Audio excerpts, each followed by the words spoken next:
us sports moms have something to say. Yes, we do. We'll have a chance to interview across the board, from athletes to the parents to the coaches to even the trainers. And we're not afraid to share our journey. We're not afraid to tell other moms what we went through in order to raise up a student athlete. So I believe that it's inspirational. We able to tell our story, the good and the bad. We can give back positive information. Absolutely. We can empower them. Yes, I think it's time for the mothers to be a voice. Yes, that's it. It's time for us to let you know what's going on.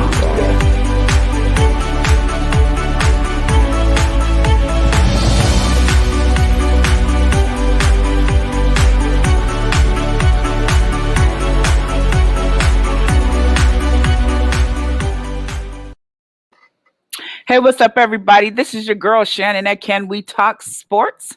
I am here with my host, and Karen in the house. Oh, Karen, why don't you tell everybody what you cooked today? Because, man, I was like, can I come for dinner? You know what? Oh, Lord. This COVID-19, it's been struggling cooking. And my husband is like, you got to cook a Sunday dinner. I'm like, what? My kids are grown. I don't cook no more. You got to cook for your husband, Miss Karen. Oh, Lord. Does he take out the trash for me? No, I'm just playing. Well, I can say on Sundays, my husband always grill. But today, none of the kids were here, so we just went out to eat. So it's like, what are we going to grill for? Everybody gone today. Right. But I made them a meatloaf. And some creamy corn. And then I bought some little red potatoes with some green beans and cooked it for him. So he was happy. He went to play golf. He's probably asleep somewhere now, though. Oh, he went to play golf? Yeah. Okay. Essential. You know what? Golf We should go play golf. Golf, yes. I want to go. Anything. All I'm going to say is when I yell 4, you better duck. 4? 4. Yeah. Okay, so I need That's to learn the golf. When they golf 4, that means you don't know where it is. You're going to get hit. Duck.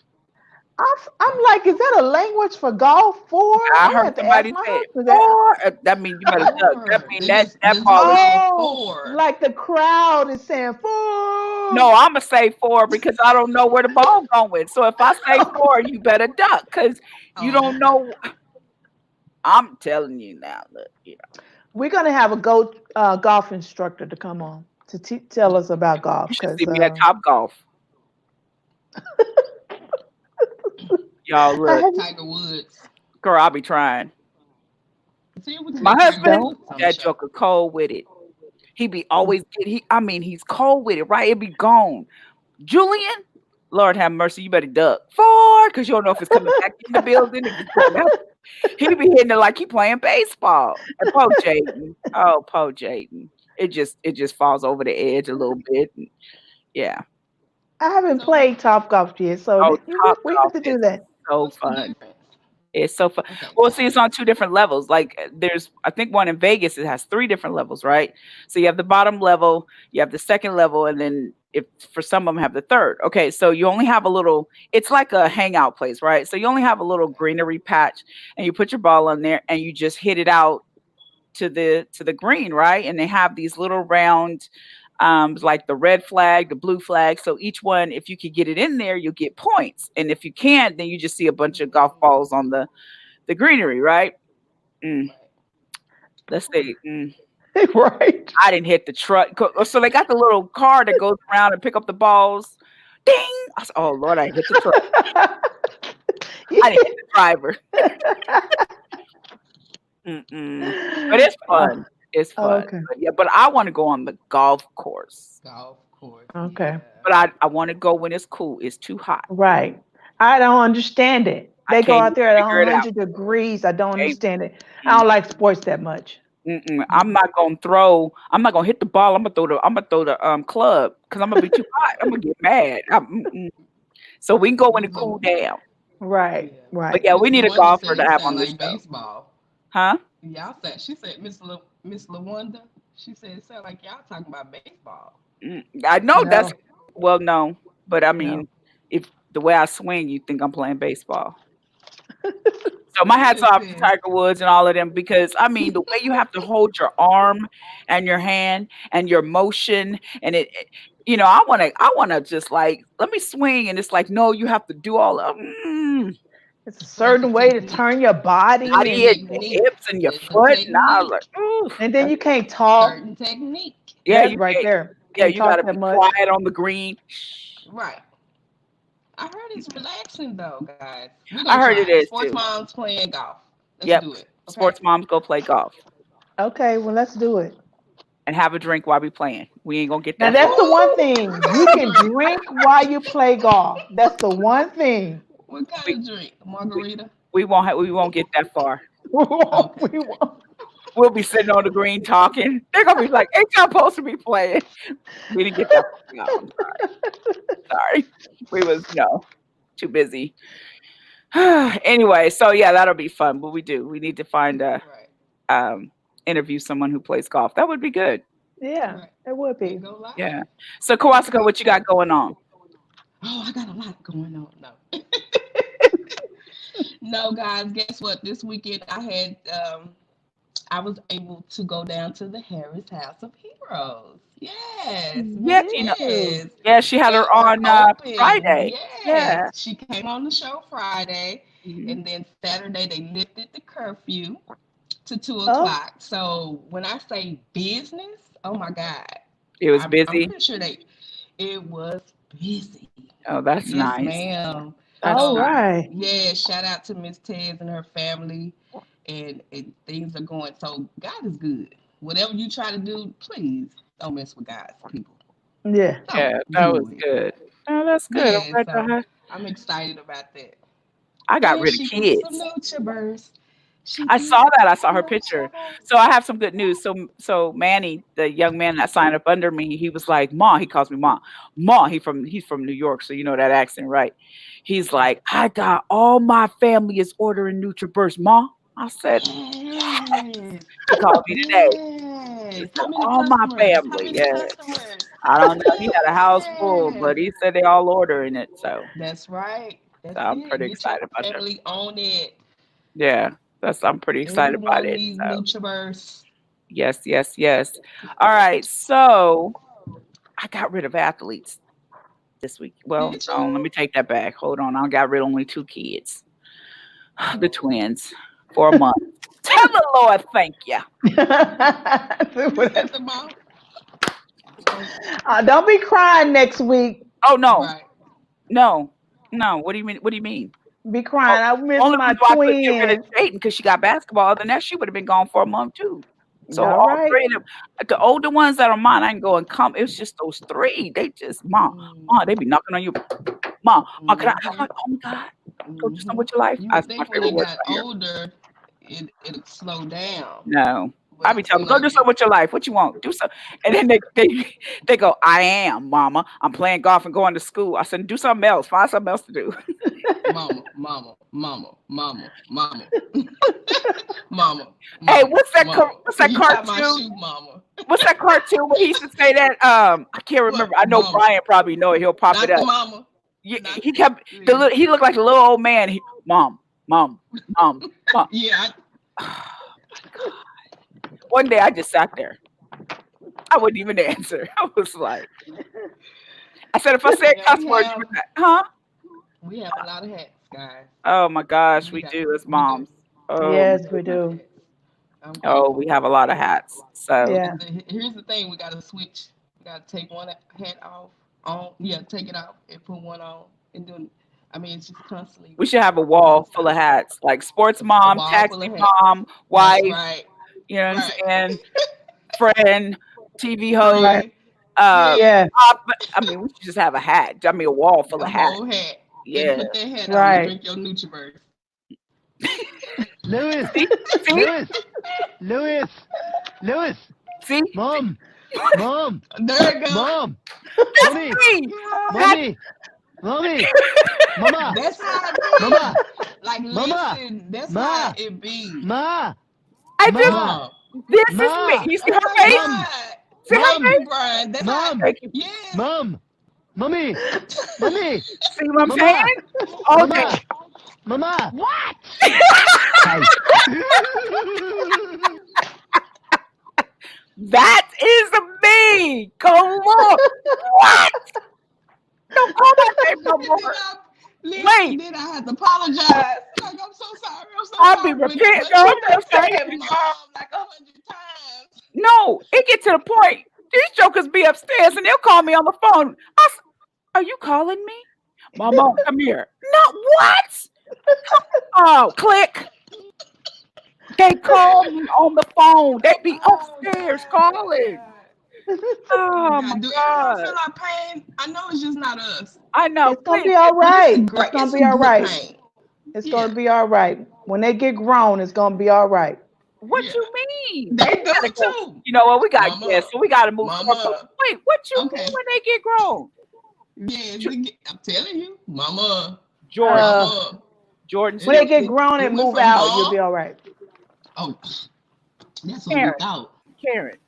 No, Jordan was in that fool over college you. still calling me mama. Mama. What?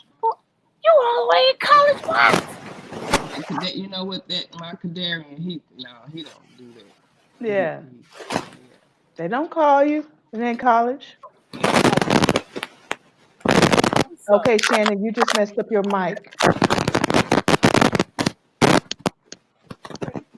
You messed it up. You hit it. okay, can you hear me now? Yeah. Okay, he did, when he away in college, when he was going through something, he called. But when he kicking it and everything fine, he got a little money in his pocket. Right. Right. The Right. phone sound like a cricket. You don't hear Yeah. nothing. Right? Yeah. You heard that? Yeah. He said, okay.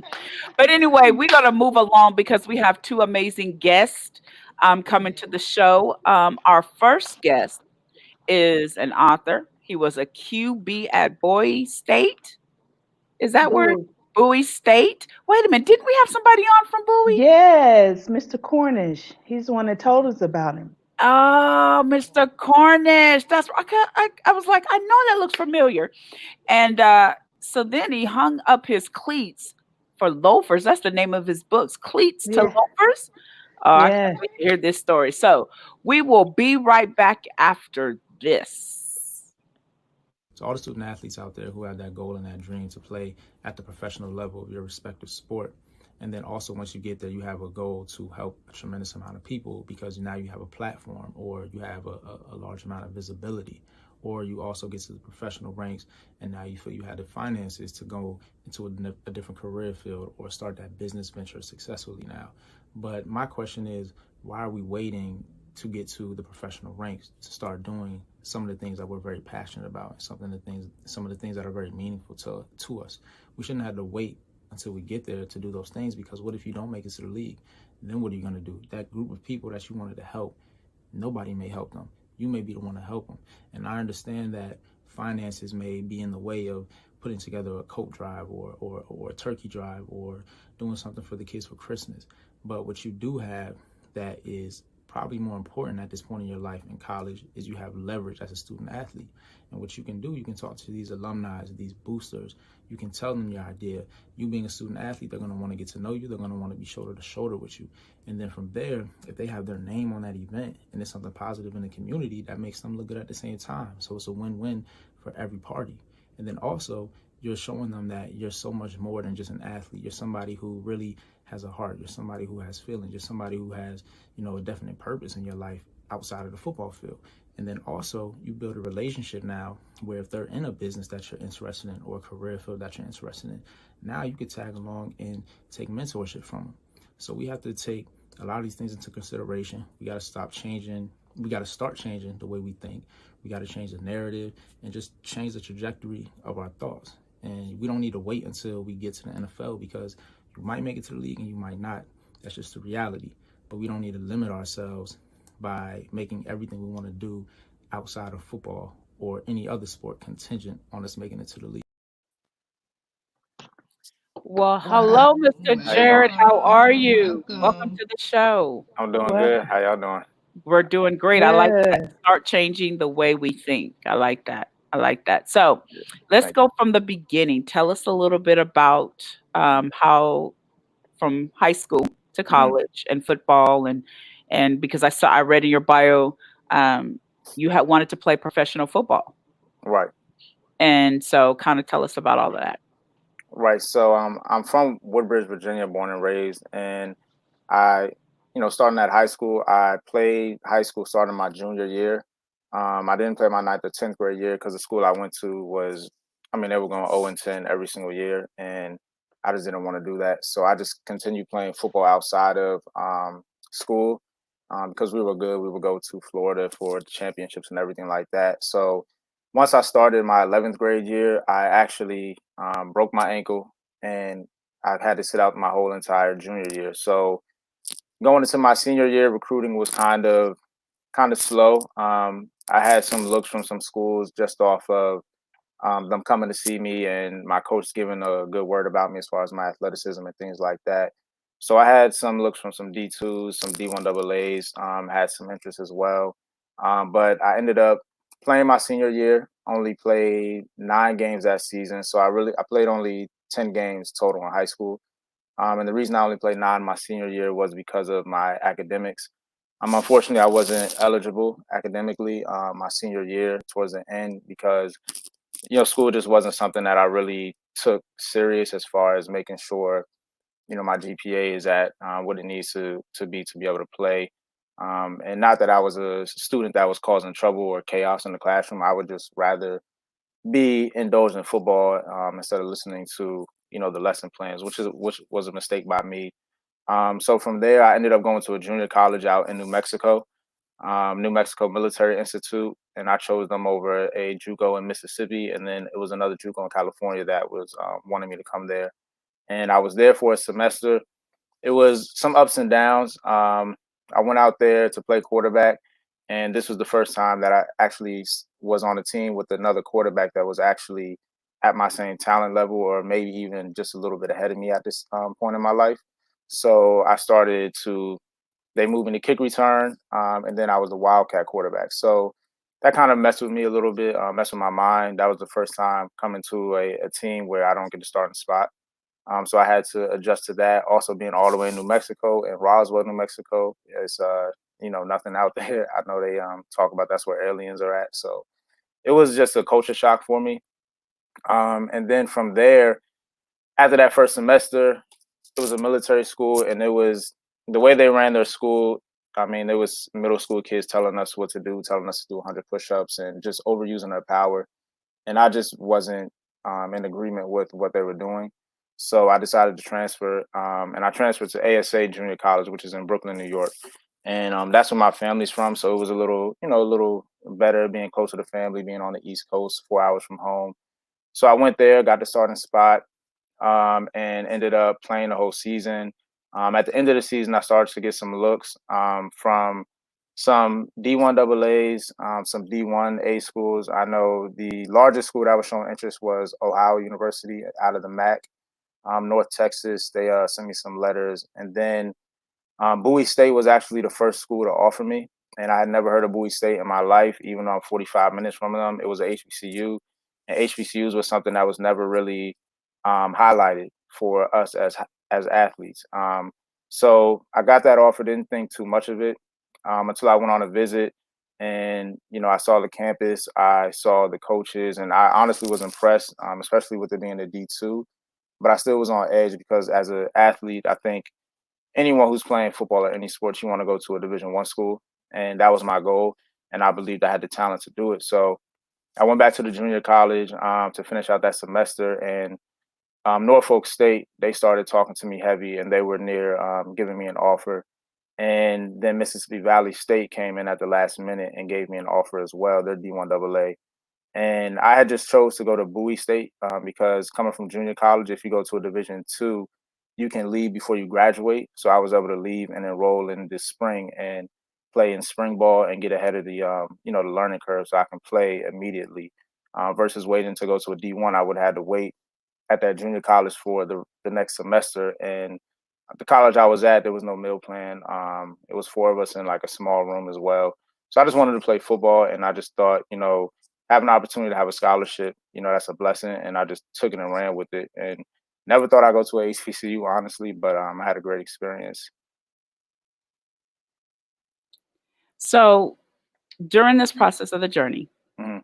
did you ever think, okay, let me start making a plan B Mhm. because of all the, what you were going through in the different schools and because a quarterback position is very tough to get into. I mean, you have wide receiver, everyone else, but for some reason, the quarterback position, I think, to me, is the toughest position for a lot of athletes. Mhm. And so, I mean, it's almost like, matter of fact, I was talking to somebody, it's to the point like your hand measurements have to be a Yeah. certain size. And I mean, they really are a stickler, right?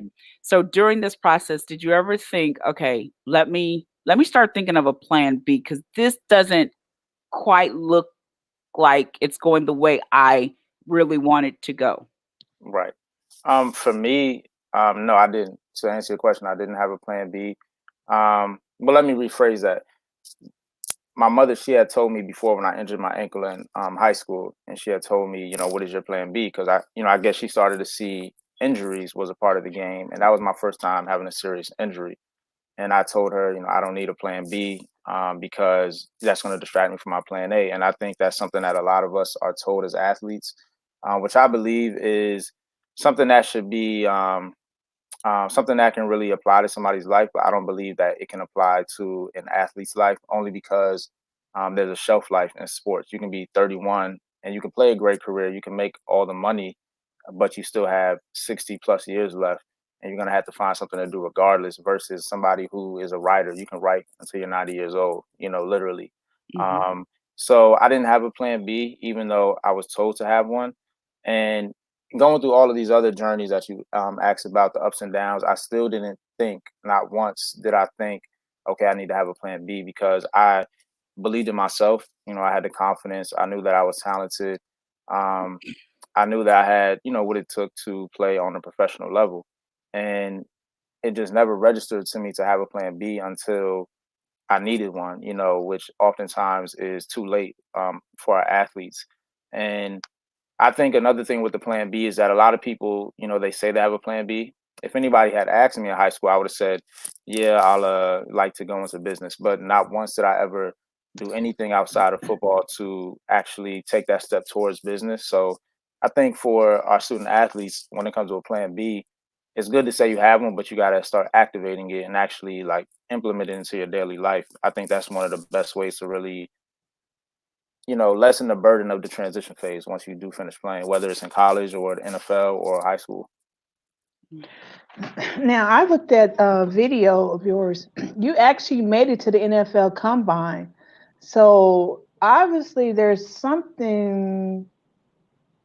I mean, because you only like 333 people get a chance to make it there. So obviously, you were good enough as a quarterback, or was it a wide receiver to make it to be seen at the NFL Combine? Well, I was at a regional. It was a regional Oh, combine. Yeah, regional. so it wasn't the one on NFL Network and things like that. That interview was just they had interviewed me because I had performed as one of the best, quarterbacks there and whatnot. So that was good, but I really didn't think anything would come out of it at all. The closest I got to NFL personnel actually was when I went down to Georgia after I finished playing at Bowie State, and I was training down there. And the Atlanta Falcons director of player personnel had approached me, and he was asking me what my name was and what my pro day was because he had saw me working out and things like that.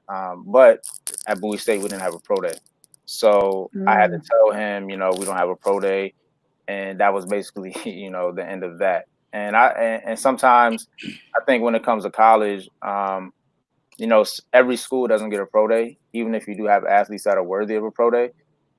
What I found out is that the coach actually has to put your name on a list for Right. you to have a pro day. So when you're in college, if your relationship isn't as good with the head coach, especially if you're at a smaller school, the likelihood of you having a pro day is very, very bad.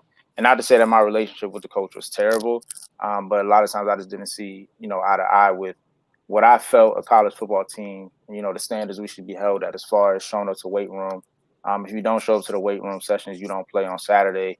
If you miss practice, you don't play on Saturday. And there was people going out there starting, and that affects us as a team. You know what I'm saying? And could be the reason we lose. So, I didn't see eye to eye with that, and I didn't hold back. You know what I'm saying?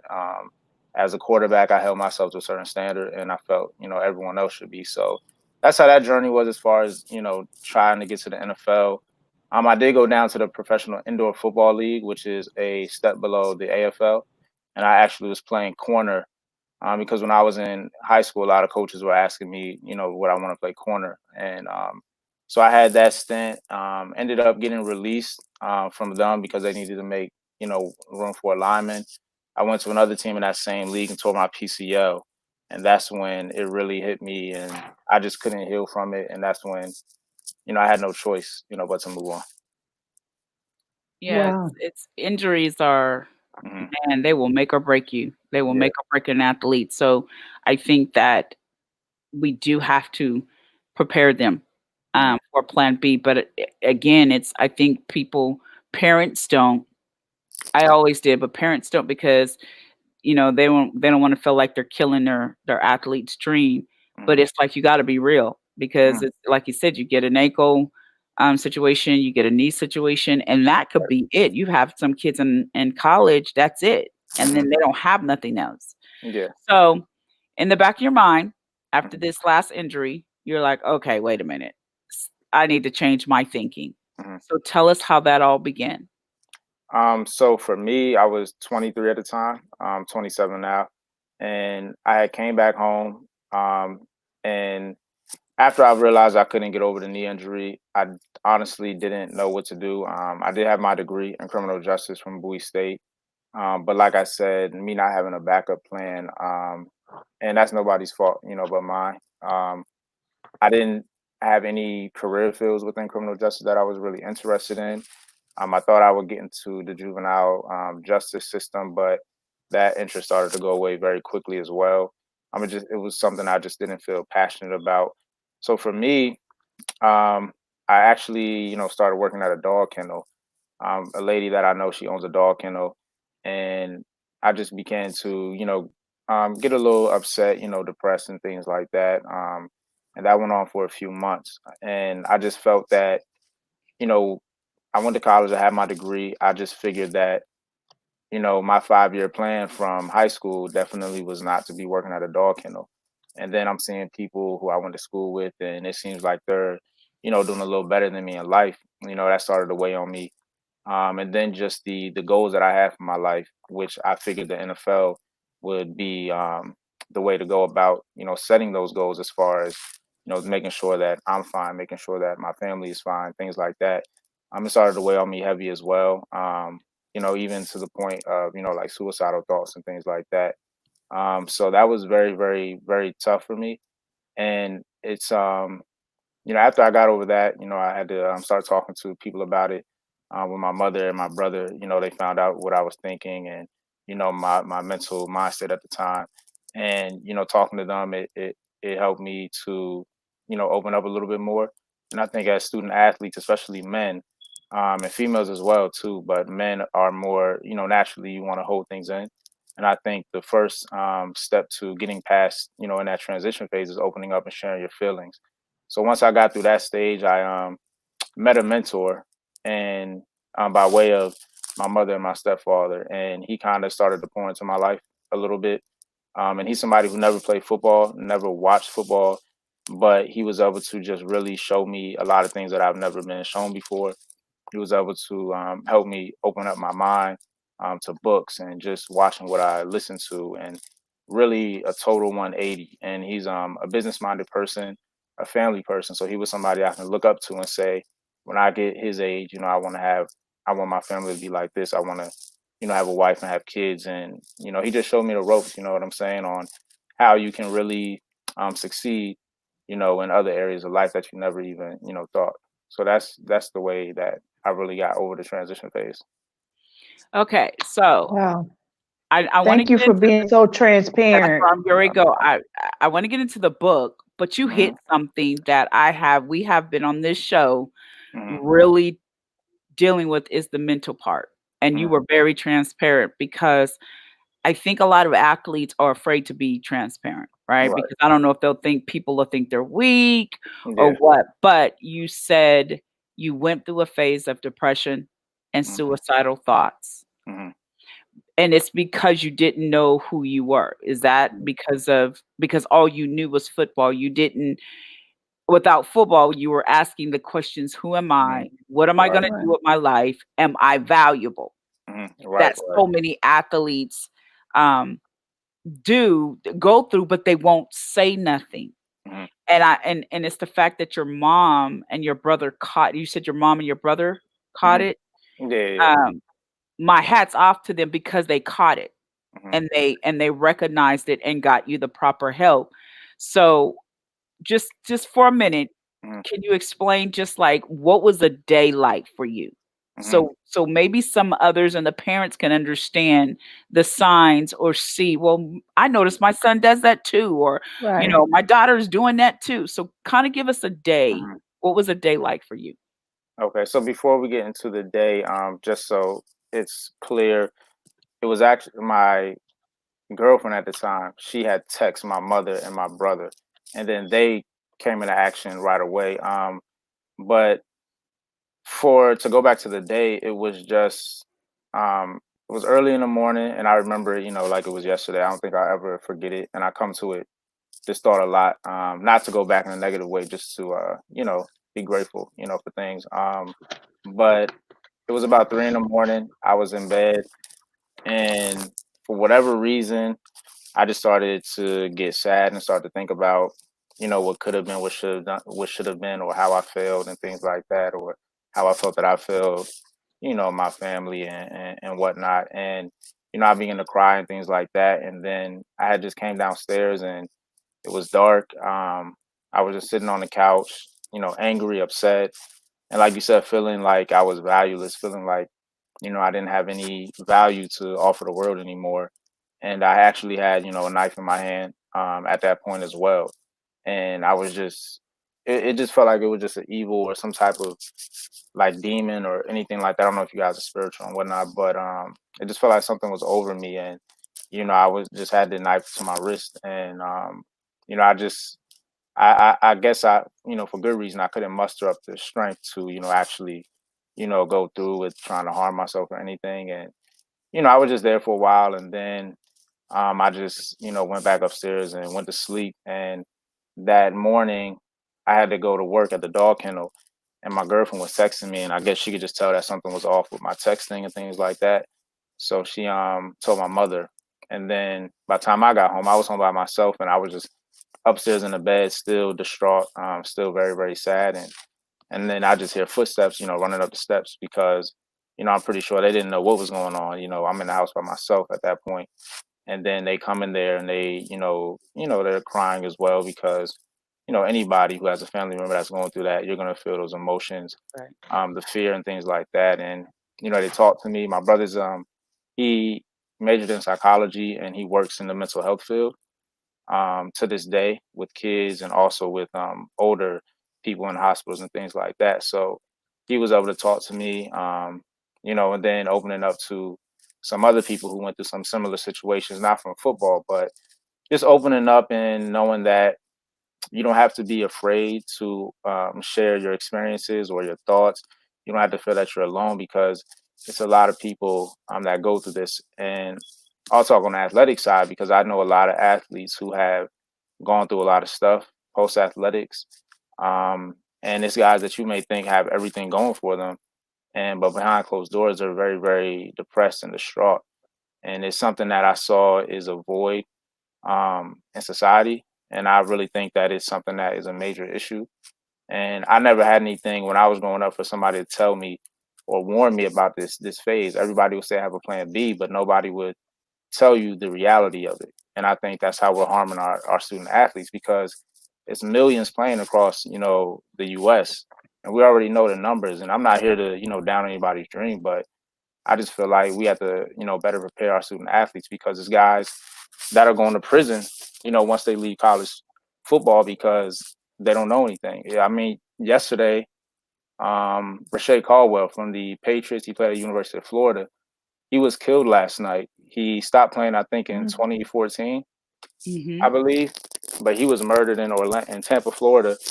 And they said when he got out the NFL, he didn't know what to do, and that's what led to him getting into these certain situations. You know. That is so true. Wow. That is so true. It's they don't even prepare them for a plan B. And if you don't have parents that are watching and helping your, their their child through the, professional or college, or if you don't have a good agent who is preparing you on, how to invest and, how to get into business or go back to college, then you got these guys that are finishing going, what do I do with my life? Like, where do I go? And so go ahead, Karen. Yeah, but the one thing that he said that nobody's telling them the reality of that's it. They're The not. fact that nobody's telling them They're that okay, when you don't make it, you're gonna go through some feelings. You gotta find some people that pour into you. Find something else that you can do. Nobody's telling them that, and But you so know what? His mom was telling him, but as an athlete, you don't want to hear it. But she was like, "What's your plan B?" She already was preparing, and it wasn't that. I don't believe in you, but I need you to think. So if something you're like, okay, my mom always did say have a plan B, or just have it on note somewhere. So if something happened, you go, oh, okay, now I see why she said that. So she was telling him. And but sometimes they don't listen to their mom. They have to hear from somebody else. And then So not only that, even let me jump in. Not only that, if the mom told him, we still got to show them what's the plan B. You just can't say have a plan B. Have a plan well, you B. know what, Kwasika? But what if she's showing them? Well, listen, what if they're showing them? But the tough part. Wait, what I'm going to say. But the tough part is athletes believe the coaches, and it's nothing against the coaches. Okay, hear what I'm saying. It's like, oh, your mom, your dad, but coach said, right? So it's coach said, it's so in their mind is coach said I could go all the way. And mom is going, I see the bigger picture. So they're fighting between, do I listen to mom or do I listen to coach? And I think the coaches should all be saying, listen, here's the reality. You're in high school. Everybody doesn't make 1%. So I want my players to think about a plan B. And then it would be like, okay, you know what? Mom and dad did tell me that. So the coaches is not going to, the coaches, that's the fight. That's the fight. They're not going to do that. Their whole purpose is for their team to win a championship. Exactly. So, the coaches, but I think, this is very good. Thank you for being so transparent. No problem. And I want to talk about the coaching aspect and the whole plan B. And I agree with you guys when it comes to coaches, giving insight into plan Bs and things like that. But I had just one coach when I played Pop Warner, and he's actually who I help coach with now. He's a varsity coach at a school here. He was the only one that I remember throughout my life that would talk to us about other things that we may like to do, outside of the sport. And for me, like you said, athletes, if you really believe in yourself and you're really confident that you can make it to the league or you can go D1 or whatever it is that you want to do, even if it's somebody that really cares about you, they care, you may ignore them, because I started to believe that, okay, you don't believe in me? Like, do you not think I'm that good? As you're my coach, I practice with you every day. Why are you telling me I need to look at some other options? So it started to make me feel that he didn't believe in me. And then that just made me want to go harder, because as an athlete, you're challenged every day, and right there, that's presenting myself with another challenge. So I'm gonna go all out, and even though I love him and I care for him, I want to prove him wrong at the end of the day, And then also with parents, my mother saying have a plan B. She did say that, and coaches say that as well. They say have a plan B, but the thing is, it's nobody that is really like forcing you to have it. As far as like in college, you're forced to go to the weight room. Like, you're forced to do certain things on the athletic side, but as a high school kid, they're not forcing you to really become very versed in so many other, career fields or opportunities, that a lot of kids would like. But thank you. And I was at elementary school a couple months ago, talking to some kids. Well, it was fourth grades through sixth grades, and asked them, "What do you guys want to be when you become older?" And of course, they all said NFL or NBA, which I didn't, say nothing like, Right. "Oh, that's wrong." You had your dreams. I'm not killing nobody's dreams, but then I also said, okay, take away NFL and NBA and write three things down that you want to become when you get older. And right when you said that, you can sense in a room some like it was just a different type of energy that came over the room as far as like they were maybe scared or nervous to actually say what it is they want to do because that's not what society shows them every single day. That's And right. then when we asked them, they were saying a chemist, a general in the army, somebody said a CEO, somebody said a great father, a chef, an artist. So they had all of these things that they want to be, all of these dreams that they want to have, but they limit themselves to what they see on a daily basis. And as kids, you get permission to do anything. You got to get permission to go outside, permission to get something out the refrigerator. So we had to start giving them permission to think, far beyond what they see, whether it's their community or on TV. Wow. That's good. Well, That's we're good. getting ready to let's Yeah, go Kim to was. the Big Mama segment, and then Wait, go ahead. go ahead and let Jared talk about his book real quick and Oh, how okay, because I saw that on there. yeah. Okay, so Jared, tell us about your book from cleats to loafers. Yeah, so from cleats to loafers, it's a book that just sheds light on the transition phase for athletes, post athletics, which we already talked about, which comes with mental struggles, social struggles, and it's to show what goes on in the mind of an athlete throughout their journey to reach the top level. Also, what happens once they don't reach, the top level, and it's to just share ideologies that our athletes can put into place starting today on preparing themselves for that transition phase. And it gives a little bit of my journey. And then the second part is what you can do starting today, as far as interning, mentorship, a whole lot of aspects. And I think it's something that's very good for parents and athletes as well, because parents need to be able to transition once their child finishes as well, because they've been along this journey and probably devoted just as much energy into it. And they've been looking forward to their son or a daughter going to the top level, and they have to be able to deal with that as well. So it's just to give some positive encouragement to people. And I talk about, if you do make it to the NFL or the NBA, whatever sport it is, these steps will still help you, because you'll be able to use your leverage in those arenas as well. Because if you're blessed to make it to the professional level, it's truly a blessing and a privilege. And I just feel like you should go to even greater heights once you get there, instead of falling back once you finish. So I was encouraged to write it just from my experience and some of my friends that I know that go through these certain situations, and working on just bringing it in the form of a visual as well, for an audience to see. So we'll see, when that shakes out.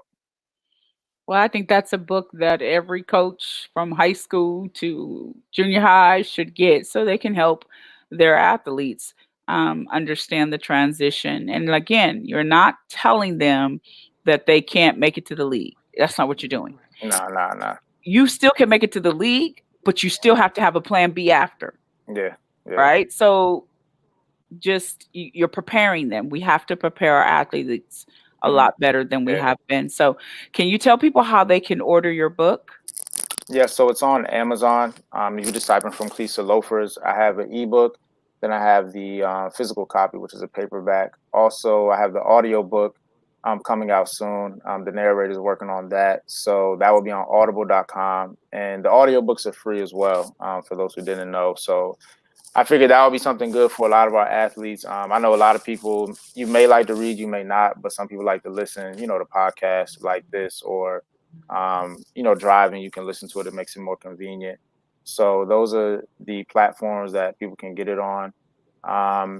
Yeah. So, and then also, as far as in the book for college athletes, I do talk about using that leverage and that platform that you have as a college athlete, because just to get a scholarship at a college is something that a lot of people don't do, and it shouldn't Right. be taken lightly, even if you don't make it to the NFL, because you're at a position where you have so much power, That's and as right. a student athlete, you can use it to get as many females as you want. You can use it to get.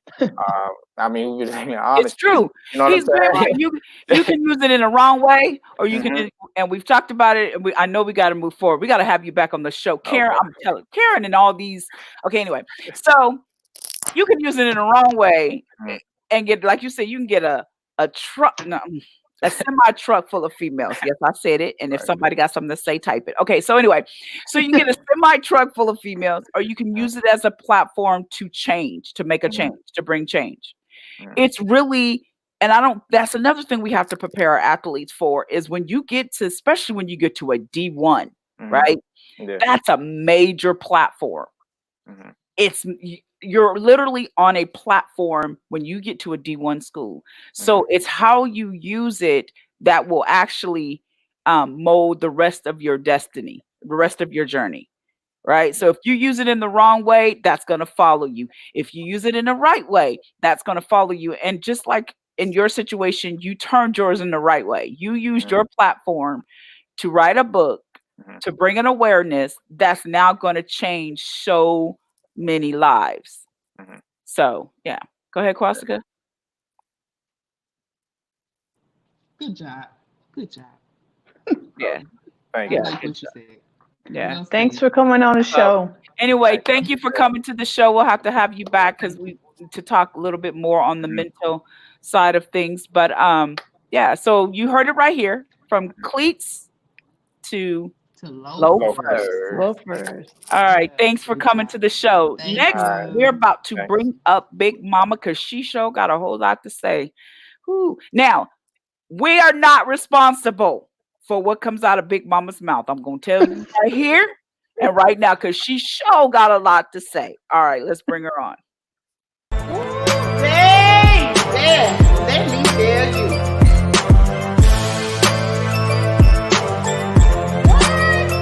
God, no! If I told him once, I done told him twice.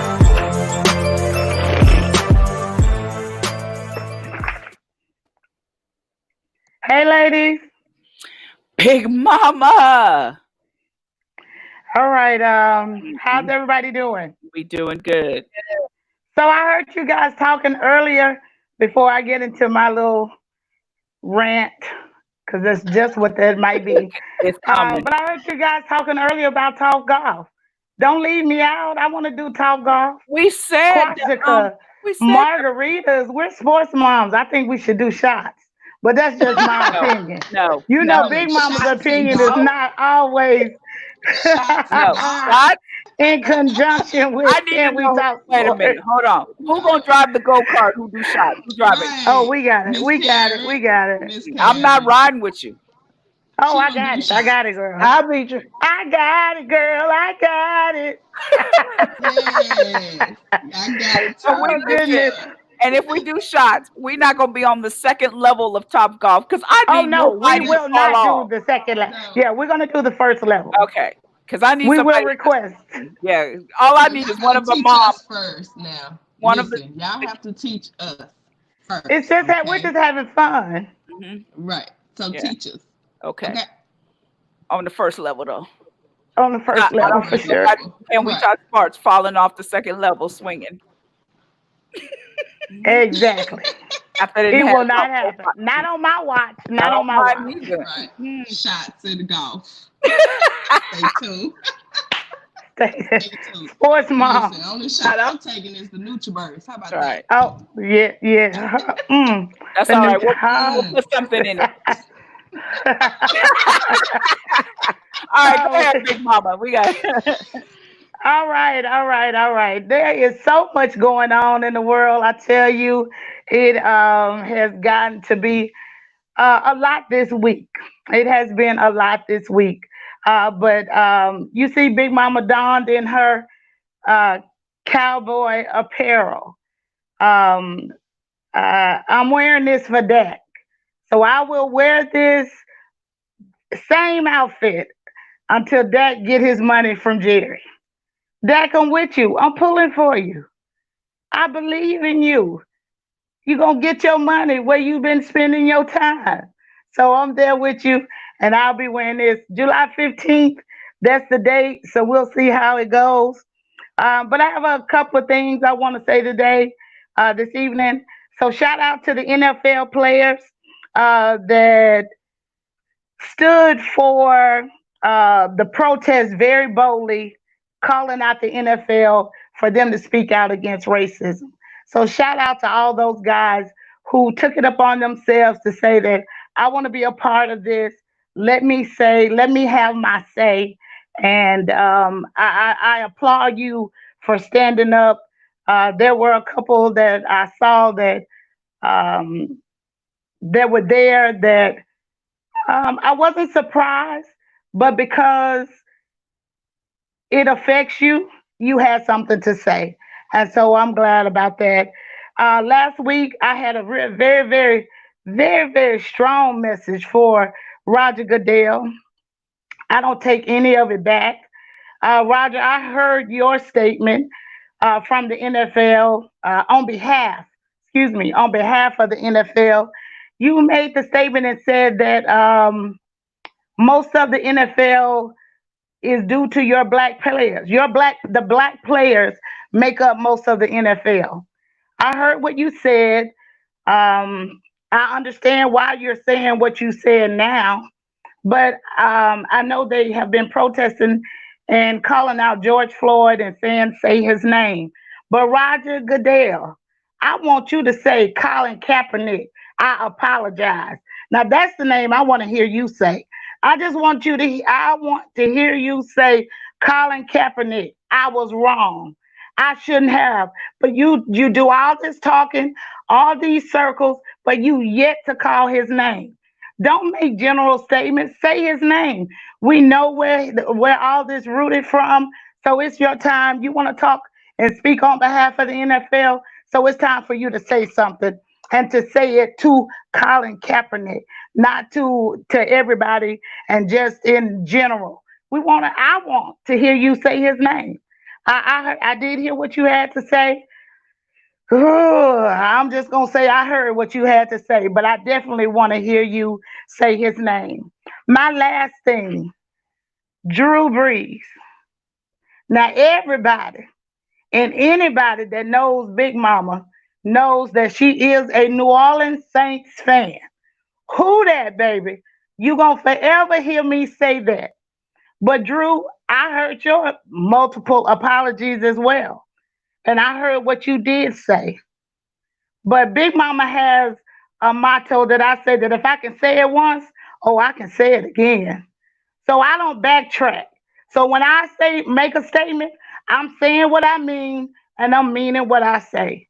So you will, if I meant to say it, you will rarely get an apology from me. So now, not sometimes that Big Mama won't apologize because it's not so much what I said, maybe it's how I said it. Okay, but I will not apologize for the content of what I'm giving you. So for you to backtrack, I don't know. But to all of you that are wondering what Big Mama thoughts are about Drew, there is a 53-man roster. 46 of those 53 dress out. That's one man's opinion. I'm riding. Who that, baby?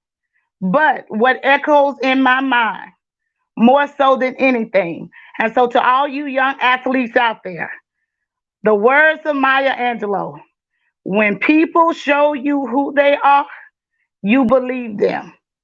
You can keep your excuses. Everybody has one.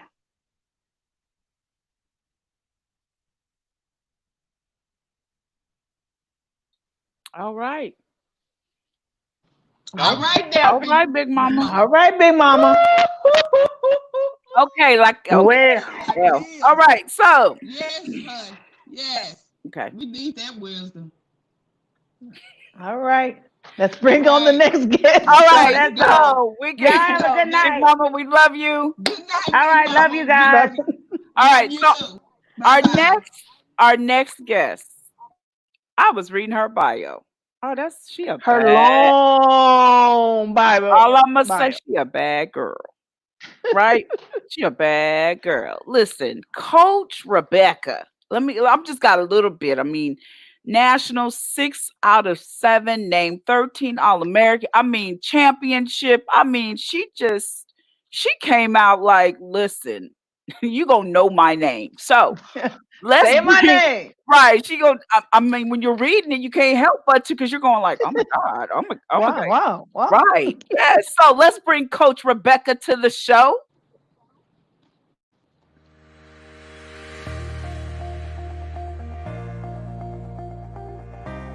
We're always excited for preseason, and it's a new year. It's a new year every single year, and we have about 9 new people that are coming in right now, and it's an exciting time for us. And we know that the 4th national championship is going to be something that a lot of people are talking about, and we're just going to do what we do every year and focus on it one game at a time. Our captains that were elected last spring were Mika Maples, our junior, and our senior, Emily Roskop. And both of them have been huge producers for us in the back line, and we're looking forward to a huge senior year for Emily Roskop and several of our other players. But I think that Mika Maples this summer had been to the Sevens USA camp at the OTC as well as Emily Roskop. So I know that she's received a lot of good development over the summer, as well as Emily and a few of our other players that got into playing sevens. So it's going to be exciting to watch the two of them, but it's anybody's guess who's the next star. First of all, it was an absolute fantastic experience to watch Ilona Maher play on the international stage and represent her country for the second time, but to really make that huge impact in the game versus Russia, as well as the game in New Zealand for that entire World Cup tournament. I think that it's a huge statement just to see Ilona Maher out in the USA jersey and to really know that there is a pathway that creates a higher level of play coming from an NCAA program, and we are so incredibly proud of her. Our community is, our team, our staff, the teammates are actually absolutely ecstatic about it. So it does a lot for the game, and it shows that the NCAA is the future of the game, and programs like Quinnipiac and in Naira are the future of the game.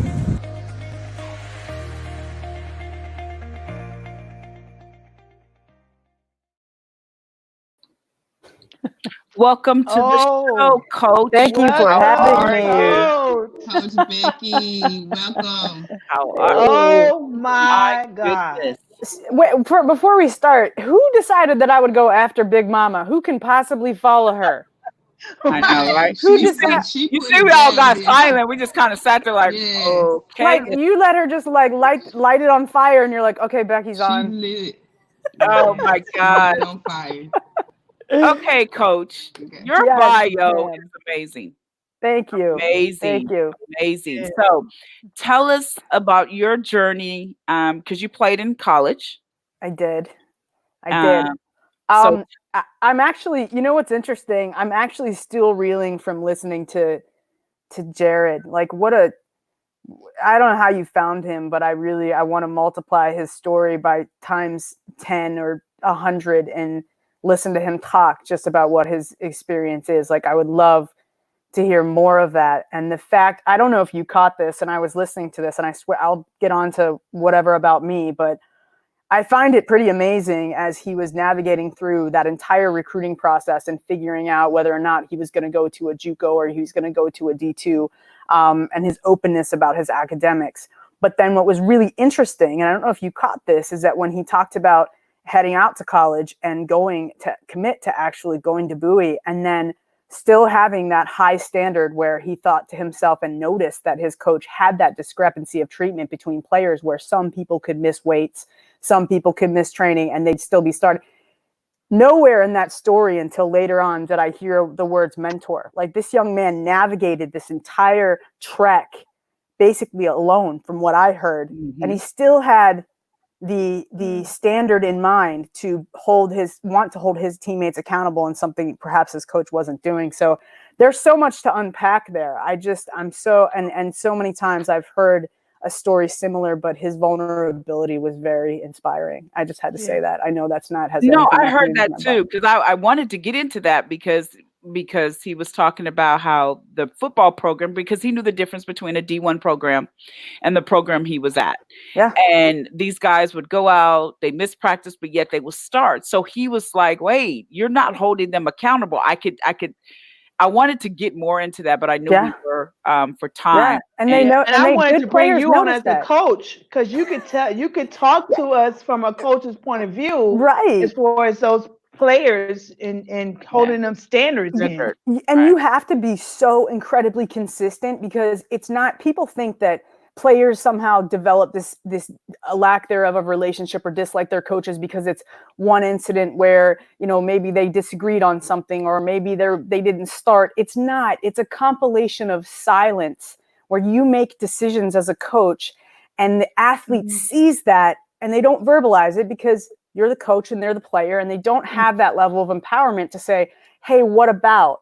How come this standard isn't equal across the board? And it accumulates and it builds and it builds. And then an athlete walks away from that program saying, I didn't entirely trust my coach, but that's we didn't do our job. If that happens, that accumulation, if you don't have the understanding of every single one of your players. One, I thought was interesting to know the major of every single one of your players, because the conversation to be had, I heard us speaking earlier about encouraging the athletes, sitting them down and saying, you know, you need to pick a different plan. For me, that with this particular generation and kind of unpacking that part of it, it's not, it used to be where you sit down and say, you need to do X, Y, and Z and pick this plan and have a backup plan. Now, if we want to be successful, we need to ask them questions so they come to their conclusions. And it's not about, it's asking them and really digging and saying, what have you thought about this? You know what? I've noticed that you excel so well in this part of the grid and field. And I've noticed that you're able to verbalize this, or I've noticed that you lead by example. I've noticed. And then you illuminate and shine that light on what they're good at. And they say, oh, really? And they start doing it more, which it inserts them into something else outside. Maybe they become more of a leader inside a science classroom. Maybe they decide that they're more interested in their art class. Like, it's not up to us anymore to tell them the way it was 20 years ago. It's up to us to illuminate them to their possibilities, and then they go after it. Like, that's the part that makes me, I'm completely miffed by coaching today when we have, in football's case, a group of 90 young men that can go through 4 years of some football programs in the country, the things that they put these young men through, they can go through 4 years, and then it's like the door shuts. The door just shuts. And the amount of conversation that's not being had, because if you have a staff of as many people as football have, and you don't know every single major of every single one of your players, what are we even doing? What are we doing? So that's no, that's no, you're good. So we're gonna stay here because this is really a good conversation. That is so true, because you do. It's like after the program's over, they give him the diploma. There's like, all right, bye. It's like, do you hear from your coach? There's no continuation. It's like, all right, thanks. You served my program. Thank you. We won a championship. See you later. Yeah. Right. You know, and then they leave going, well, what do I do? Or what's my next move? Go ahead, Karen. You remember we had a guest on the show, and he talked about relational coaching. Yeah. He's like, 10 years from now, I want you to be able to call me if you need something. I want to be able to be there, because we built a relationship through your process of growing up to being an adult, or whoever you turn out to be. We built up a relationship. And I mean, you guys and it's the cultural part of it, Shannon. It really is. It's and Karen just said it. You know, we have teams that run around with T-shirts that have a word on the back of it, or a slogan, or something that they all wear, right? And then at the end of the day, if you walk up to that athlete and say, "What is the culture of your team? How would you describe that to me?" And they might be able to parrot back some mission statement that's on the back, but team culture actually isn't something that you just say. It's something that you live. It's something that you feel. It's something that you understand, so that if anybody walked onto your campus and they go, what's this all about? Right? What is this all about? You could tell them, and you can explain in concrete examples. Well, this program is about accountability and character and development and growth as a person, because when I walked onto this campus, I was X, Y, and Z. And when I leave, I'm going to be X, Y, and Z. If you cannot verbalize that, at least by the time you're a junior, if not earlier in college, then we're not doing it right, coaches. I don't know if you're listening, but we're not doing it right if your That's athletes exactly. cannot answer those questions. I don't care how many touchdowns they make, how many tries they make, how fast their serve is, how many goals they've scored. If they cannot repeat that, we are not winning. That's right. Wow. And that's real talk. That's real talk. Go ahead, That's Corsica. good. That's good, Coach. Yeah, Good. that's because you have, especially when you have like in my situation, I've been dealing with a lot of athletes that come here and stay. They train with my son who went to the professional and now he's still trying to get back in. But they all have the same story, right? So they were good in college, but then when it was time to go professional, they was kind of like left out because they consider themselves like the underdogs, right? So the ones that they call the underdogs, it's like the coaches just drop them, right? And it's like and not all, but majority of them, right? They just drop them. They literally drop them. They can't. It's like you can't call your coach for help. You can't call to talk. You can't. And the crazy thing is, coaches have connections, right? And so it's not even to the point of, you know what, you can come back and coach with me, or I know some other coaches, I can get you on their program to work. I mean, it's just like these young men are going, what am I doing? So I'm taking them through the program of, this is plan B, you know, how to invest in yourself, how to start a business. And like some of them are very athletic. So it's like, you're good in this position. So start coaching little kids and start speaking into their lives. So I'm trying to help them. But when you look at them, you're like, man, it's just like, all right, bye, take your bags and go and shut the door. Right. And you're just like out there. Right. And I think, again, that goes back to some really serious work that we need to do in leadership and in coaching in general about unpacking our own stuff. Because if we're expecting an adult to be able to help a child in figuring out where they want to be, like half the adults I know don't know what they're doing. So it's like they really do need to unpack more of that. It's interesting because I have a chapter in my book right now that talks about the recognition of the placement of your athlete in their birth order, where they fall in the birth order, what their relationship with their family is like, and how you can actually better understand that to be able to coach them better. Because if you don't understand your own family dynamics and what your relationship with your own family, it becomes more difficult to coach, because then whatever values and whatever lessons you've learned in your family, you automatically think that is the right thing to do. But then you have an entire team of people who didn't grow up in your family. So it's really less about infusing your own values, but kind of meeting in the middle and figuring out where that, you know, what that is and understanding. So if you have an athlete on your team, I'll use this as an example, a female athlete on my team who was consistently recognizing things within our game plan and would have the exact words that she wanted to say. But she said, Coach, like as soon as I start explaining it to the team, like I don't make any sense and I speed up and I don't sound credible. And I was like, okay, wait, stop for a second. So this is an athlete who is the baby in the family. She is last dog to the bowl. She needs to speak up and louder than everybody else, because no one's ever paying attention by the time they get to her. So what do you do when you're the last person and you think no one's listening to you? You're going to blurt things out. It's not going to come out right. And you sound like a brat. And that's how she used to come out to the team. And so we had to have an entire conversation about, listen to me, like, I understand this is the part that what you grew up in. And I'm a youngest child too. So I was last dog to the bowl. So, but here's when we present, here are the things that I see in you and the power that I see in you and the quality of what you have to say. Here are 3 things that you can do in order to get that message out better. So the team hears what you say and not how you say it. And it was so much more, she was so much more successful at it as a senior. But if you don't unpack that about what your athlete's relationship is in their own family, you will not understand how they communicate, nor will you understand how they are absorbing what you are trying to teach them. That's good. Man, you're just an unpack my bag. I'm sitting here like, that's my problem. Oh my God. I didn't say it was your problem. No, Coach. No, you actually just really we had a counseling moment, y'all, because I am the baby in the Unpack your family. bag. I'm the baby, Unpack the and bag. so when I'm saying something, I can understand how she was feeling because I'm like, 100%. man, maybe do they understand what I'm saying? Because my sisters are so much older, and they were already in corporate and business, and so when they're conversating, it seemed like it was way up here, right?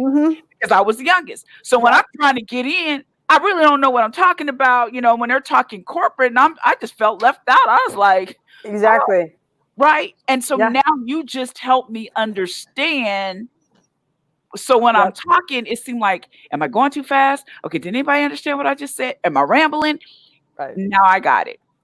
Well, and it's interesting. Wow. It's small things you can do because I tested her when I first started recruiting her. It's interesting because my assistant coach was across the office, and when you can test birth order in a lot of ways, like you could give this a try. So if you're actually reading something and someone else would like to read it, right? And you're like, wow, did you read about this? Right? The first person, the top of the birth order is usually, what's happening? Read it to me. What's going on? Right? Middle kid will say, can I have it after you're done? Baby will reach over and grab what you are reading and look at it and not ask. And that's exactly what she did. And I was like, did you just see what you just did when I read you this article? She just took it from me right away. And I was like, high five. I feel you. You're the baby of the family. Right? So like, we had I had to show her some commonality in the ways, that we interacted. And it was just, it's really, really interesting to try and understand your players on a different level. It almost becomes fun. It's a little bit scary, but you have to invest that time. And if you're not doing it, you are not getting out of coaching what you probably could, and you probably won't get back what you think you should.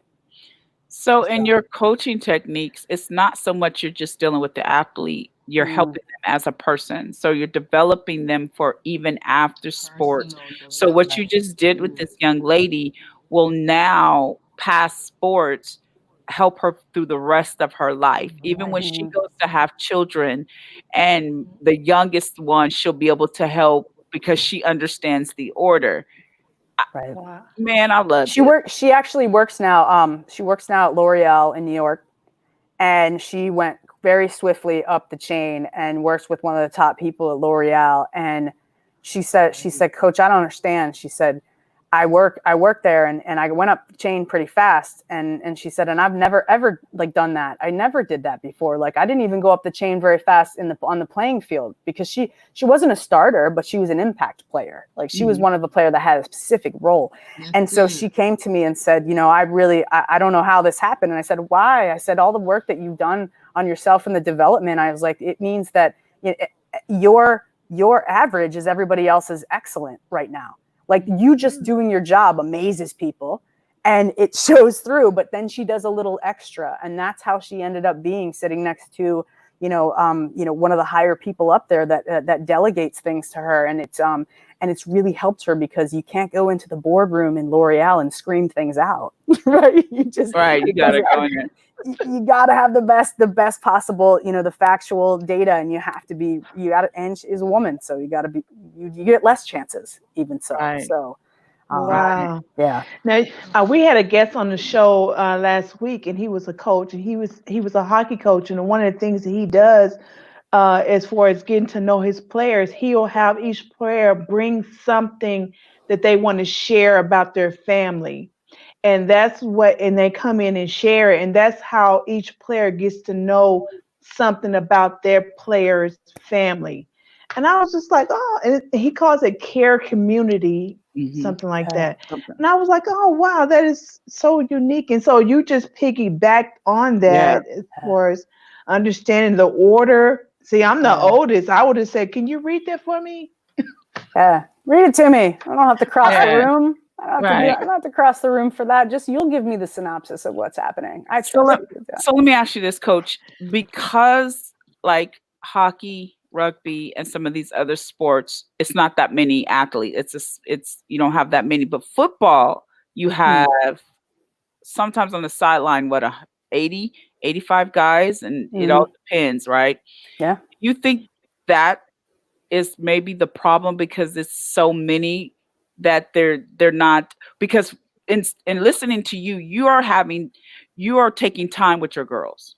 All right. So it's not that many. So you guys are and women, it's a little different because we like to do the sit down pillow talk girls night, and we share everything because we're emotional, right? Guys hard, and I don't cry. You don't see me cry. And I think that's a problem because we taught that. A lot of moms have taught that to their sons at a young age. You better not cry. Don't let nobody see you cry. Right. And so they hold things in. It's like the young man that we just got to talk Jared. to. Then they hold it in, and then like he was sitting in the house, he was by himself, he didn't tell his mom, he had nobody because he's supposed to be tough because he played football. But do you think because there's so many on the sideline that, especially in football, that is a challenge for these coaches, that they can't Get to their everybody. right? Yeah, I definitely think that when it gets right down to it, the higher the roster is, and it depends on the staff too. I mean, I know that there can be upwards of 30 people on staff sometimes. I mean, that's a ratio of if you have 90 players on your team, that you've got 30 staffers. I mean, that's going to be a ratio of like 30 to 1. And I have a full-time assistant, and we have 30 people on our team. So it's like 2 people for 30. So I do think that has an impact on it, but I also think the culture of football that's happening right now is, you know what? Let's churn and burn. Let's get in as many as we can, and let's try to win. And so that culture of turning that over is less focus, I think, and not on every team. I would never speak for every team, but at some of the higher major Division Ones, it's become a business, and I think that's a big part of it. We say student athlete and student comes first, but I mean, when you think about all of the conversations that are happening now about the imaging and likeness, and all of the conversations in the NCAA about eligibility and especially with the COVID virus and granting eligibility to the 5th years and all of it, I mean, we're an evolving, changing environment in sports, and something is coming that we have never ever seen before, and I don't even know what that looks like, right? None of us can even pontificate on what that looks like, but I think that makes the relationship part of it all the more important, because we're going to be going into this virtual world where you can't touch and feel and have anyone in your office, and you can't have that face-to-face right now, and that's what a lot of athletes are struggling with. So back to your question, Shannon, I do think that obviously a larger squad is going to mean less individual attention, but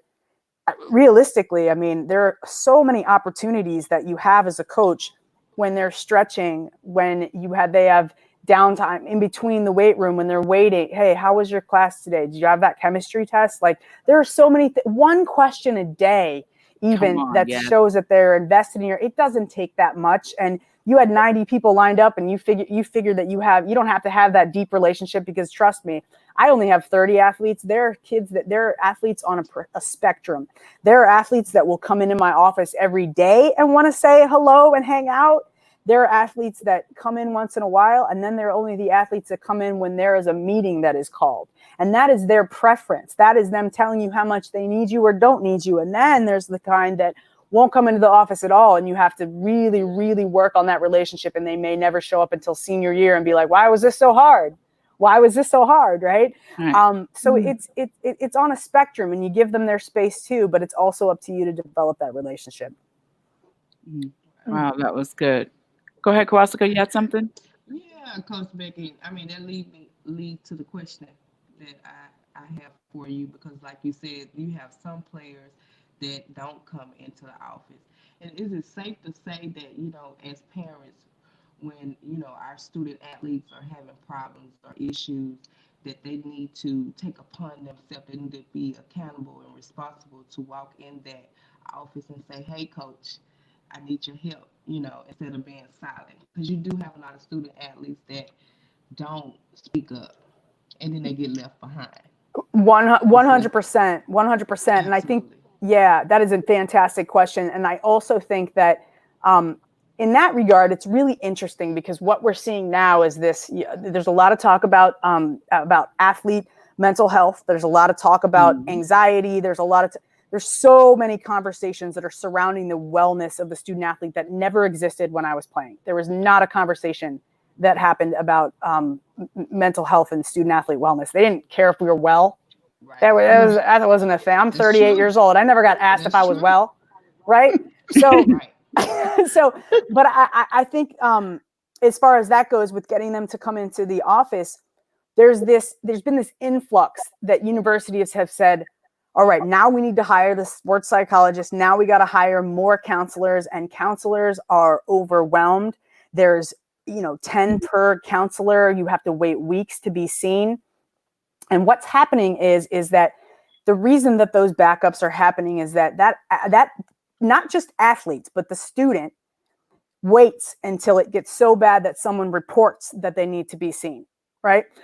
They don't go in, and it's not a matter. I wish schools would open their eyes. It is not a matter of hiring another person. It is empowering and teaching our athletes how to put that hand out when they don't know how to do it. It's not magically going to happen for a lot of them. Right. So if you have take an athlete and I don't know Jared at all, but take an athlete like Jared, you didn't hear him say, and I asked for help, and then I asked for help. Right. You didn't hear him say that. He negotiated.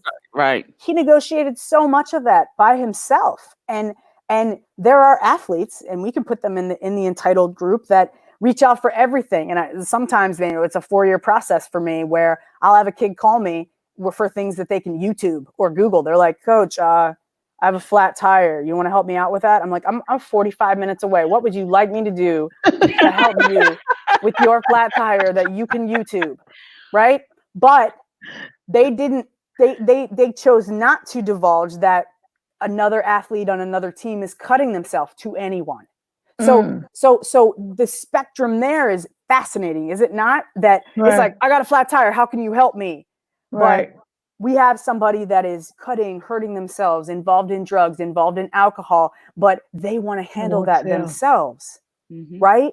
So that is where we need to talk to them about the levels of distinction of help, where they're like, well, this is what we shoulder socially with one another. That is what we understand. We got this. But those small life skills, like changing a tire or paying a parking ticket. Coach, where do I pay my parking ticket? What? Look that up. Right. Right. But it's, and so that, I think, is where we're struggling as leaders to figure out. It's not about hiring another $100,000 sports psychologist that you're going to force them to go see. They don't have any relationship with them, or another counselor. It's about, how did we get here? What led to the fact that they waited 10 weeks before someone told them to go to counseling? And that's the other thing too. It's really common, and perhaps, I don't know, it's really common. Do you remember in the 90s when Nike ran the "If You Let Me Play"? Do you remember that? If you let me play, I will be 40% less likely to get breast cancer. If you let me play, it was. I had the poster in my in the 90s. It doesn't matter, but it was. They always talk about, and I coach a full contact sport, so they always say, "Oh yeah, well, sports empowers women. Playing sports empowers women." And they say, "Oh, you coach rugby, man, they are hard hitting. They must be empowered." I have athletes that can hit like semi trucks, and they come to me with self-esteem that is in the basement. So you tell me, right? It's not just sports empowers. It's a combination of you teaching the sport and the values that go along with it, and the intangibles that empowers them, and it combines with the sport to make them a stronger person. It's not just, oh, well, they walked out onto the soccer field and scored a bunch of goals, and now they're really. That's not how it is anymore, because you even heard from Jared. I mean, he is a talented player that made it to that combine, and he felt like his life didn't have any value once football was gone. Like that says something, right? That says sports isn't empowering. It can almost be defeating in a way once it's not there anymore. Right. So, but I think it's because when the social media, the fans, 100% winning the championship, they put you up on this pedestal, right? Yeah. So I can't let my fans down, so I can't cry. I can't let my fans down, so I can't let them know I'm depressed.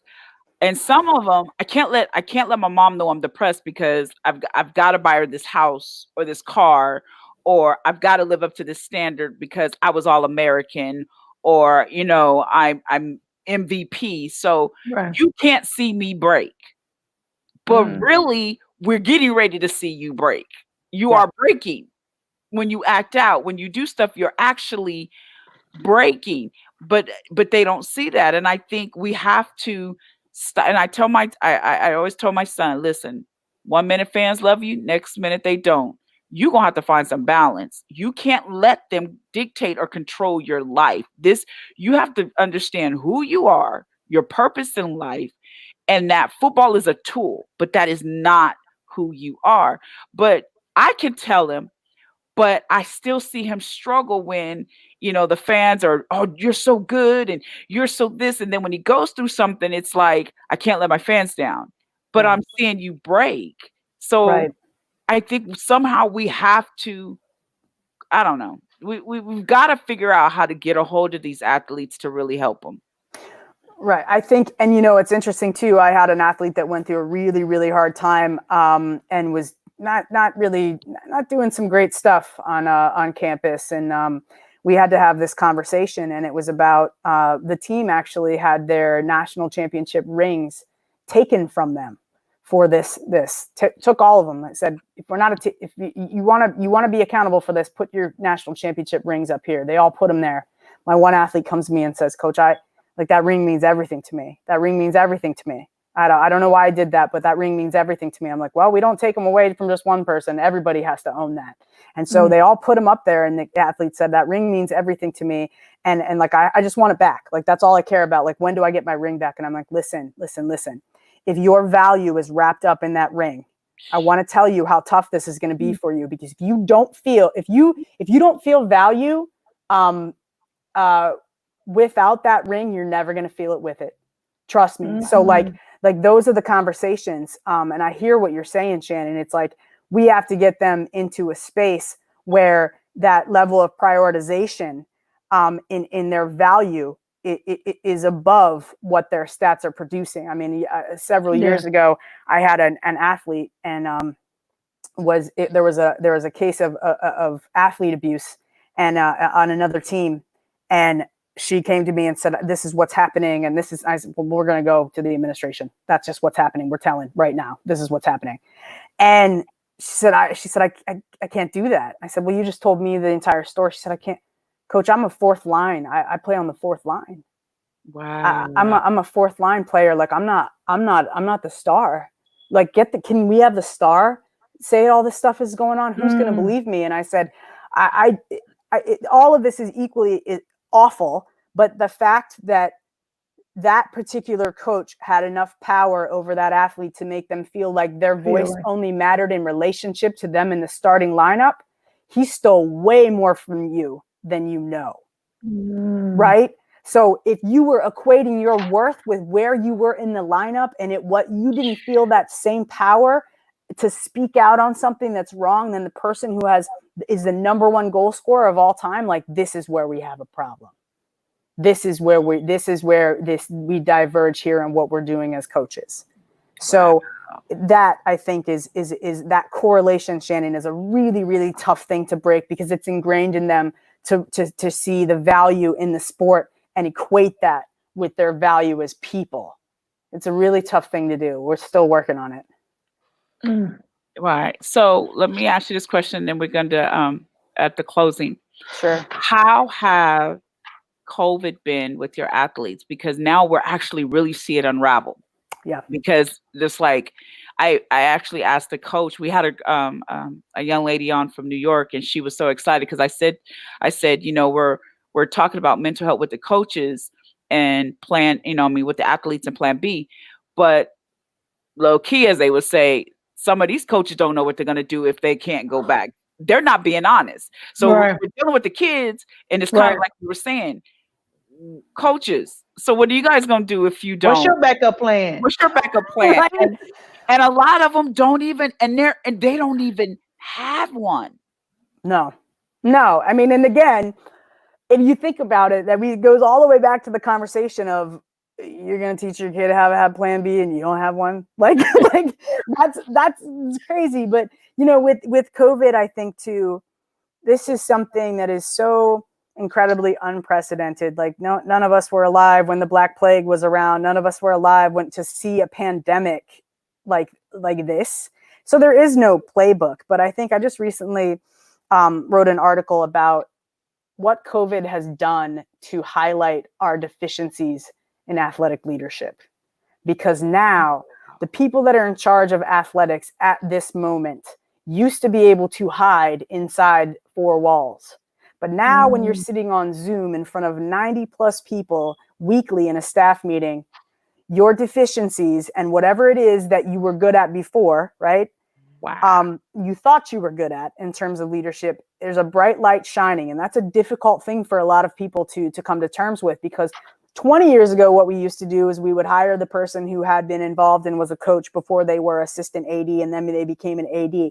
Now we're hiring the people that are former CEOs of Pepsi. We're hiring the former development officers of X, Y, and Z. And their top three talents are development, getting signage, and being on television or brokering a broadcasting deal. And number 6 on their list might be leadership. Well, guess what? When COVID hits and 1, 2, 3, 4, and 5 are no longer a thing, number 6 comes right to number 1. And you asking someone whose leadership skills are at number 6 on their talent list to become number 1, it is like asking a Mack truck to be a sports car. That's exactly what it is. And I'm telling you. Can I drop the mic on that one right here? If I had him, if I could take this mic off and drop it, I'd drop it right here. I love that one right there. Okay, go ahead, Coach. It is. And it's like we're so desperate for any kind of leadership now. But what we've done is we haven't hired athletic leaders. We've hired politicians. That's what we've done. And the politicians don't understand what the coaches are going through, and the coaches explain it to the politicians, and the athletes, are with the coaches, and the administrators are like, we're supporting the athletes. And then the coach is like, but we're supporting the athletes. And we're like, well, wait a minute, who's taking care of the people who are taking care of the people? Right?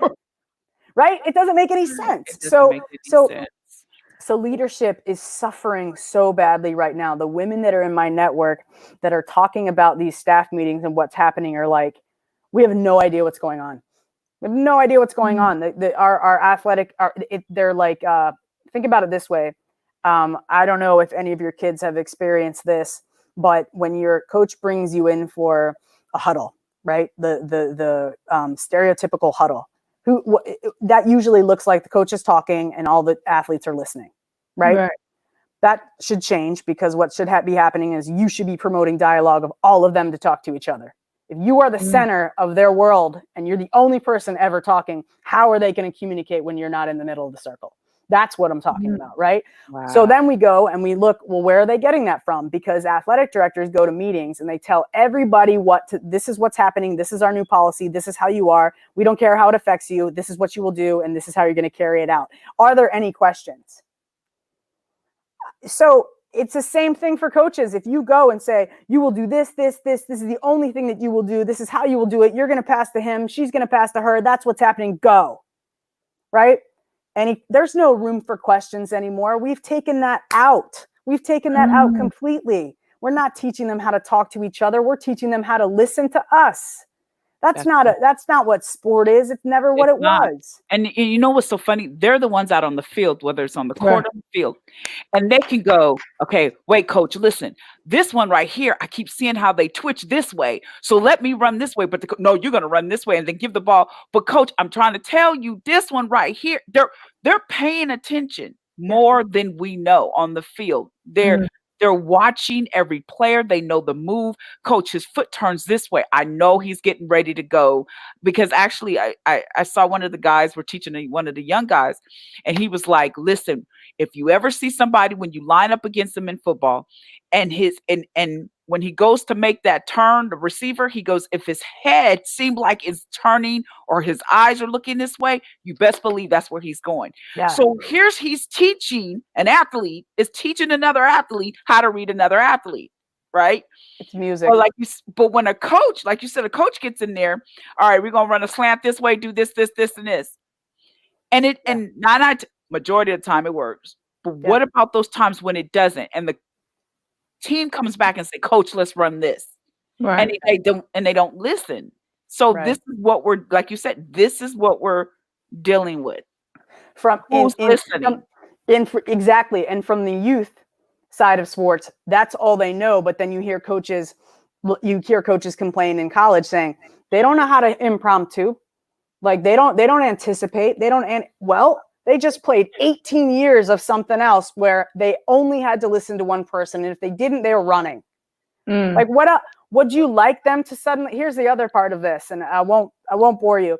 How many times in sports have we ever seen the athlete who is sitting at the end of the bench, who's never played a minute and then comes and wins the game? We only see that in movies. That never happens. Right? So the muscle that athletes have to impromptu, it is a muscle to impromptu, to be proactive, to anticipate. It doesn't happen by just arriving to a team. It is a muscle that you work where you give them the opportunity, right, to build that resilience muscle and give them an opportunity to speak to their teammates. Right. I love that. I love that comment. Yeah, great comment. Yeah, it is a great comment. Yeah. Thank you. That's not how I coach. Our coaches, we give our players a voice. It's the only way they are going to learn the sport wholeheartedly. You have to. You have to. And so, like I said, now with the COVID, the return of sports will not be the same. No. You're going to have athletes who mentally, they don't know if they can go back because this did something to them mentally. And mentally, physically, they're not prepared because you have those athletes that the coaches, they're the number one athlete.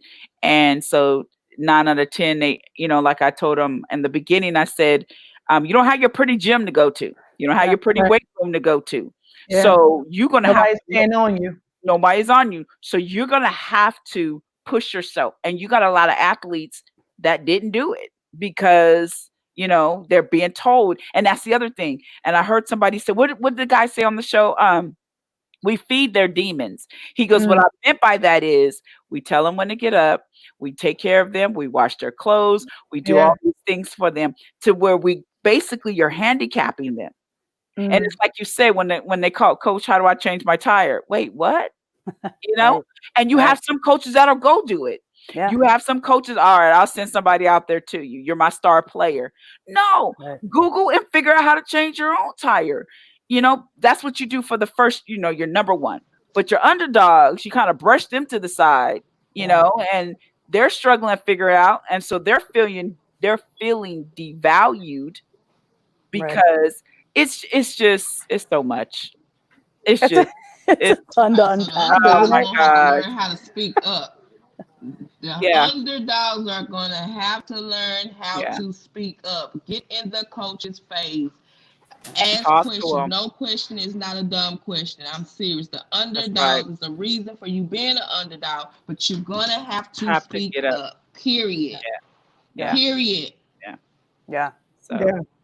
Yeah, definitely.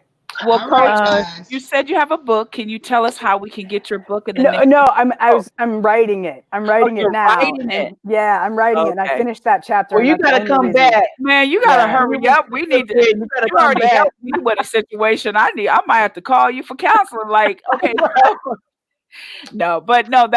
cannot.